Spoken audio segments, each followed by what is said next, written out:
if you think about pharmaceutical, industry itself, manufacturing medicine, manufacturing vaccine, all the way to hospitals, all the way down to nursing schools, all these are potential investment opportunities. The other interesting piece is digital economy. You'd be very surprised to know that Bangladesh is actually one of the fastest adapters because we leapfrog some of the historic baggages, and the financial wallet adoption rate is incredibly high in Bangladesh. The first unicorn that came out of Bangladesh was actually a mobile financial services company called Big Cash, funded by Ant Capital and Gates Foundation. So that the financial inclusion piece, the banking system, would be the other piece that I would highly recommend worth looking into. And then finally, the last industry that I would probably take you through is the IT outsourcing.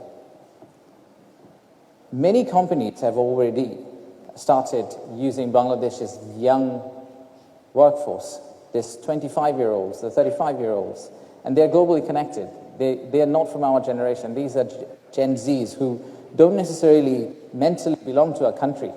They belong to the world.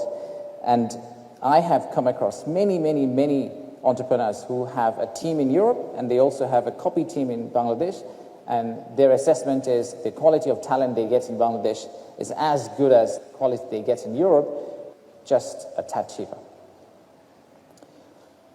So if you look at the overall IT outsourcing industry, that's almost about $800 billion. Bangladesh only gets $2.6 billion. That's roughly about 0.004% of that pie. But the total youth of Bangladesh represents roughly 4% of global youth. Clearly there's a mismatch, and clearly there's an opportunity. There are many of these sorts. I'm not going to go into each of these industries, but I'm going to quickly touch upon one other point that is probably interesting for the investors who are looking at Bangladesh for the first time. As you probably know, we are a government of technocrats at this moment, or the government of geeks, and we have been working really hard to improve the overall investment climate. We spoke to hundreds of CEOs who are already in Bangladesh and came up with a set of deliverables that we would like to finish off by December. Some of them are short-term targets, some of which are here on the list. Some of them are long-term policy reforms, which we think will change the landscape. But these are policy reforms which you have to put on track.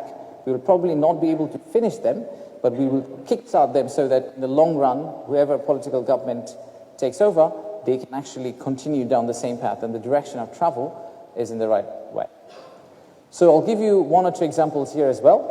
So let's start with something that we are all very curious about, which is called true one-stop service. We've been talking about one-stop service, and the first day I joined the government, someone told me you have multiple one-stop services, which means it's not really a one-stop service.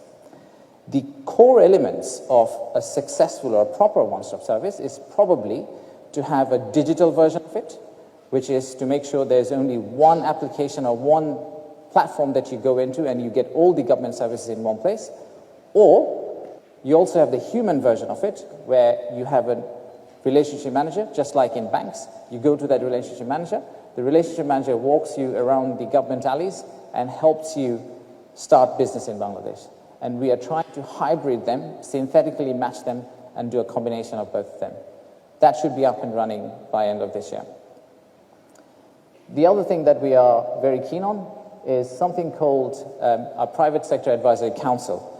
Now, since we've joined, we've realized that there is almost a artificial gap between private sector and public sector. A lot of times, obviously, the government is fragmented. That means decisions from government come in different shapes and forms.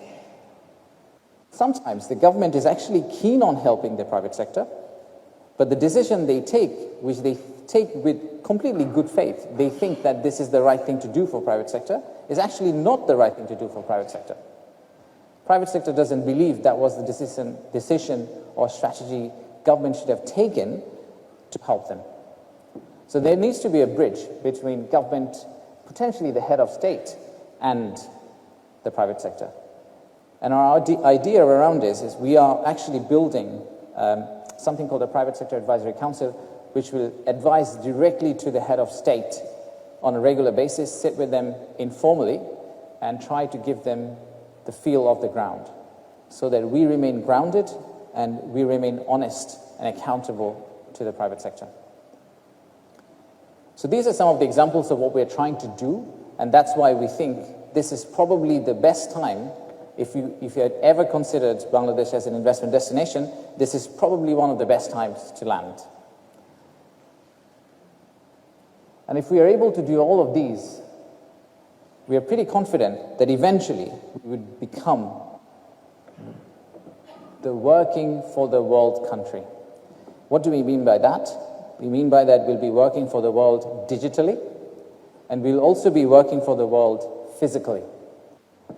And with the port capacity, our ambition to link the East and West, our ambition to bridge Himalayas to Bay of Bengal, we don't see any reason why you should not be thinking or running to go and invest in Bangladesh.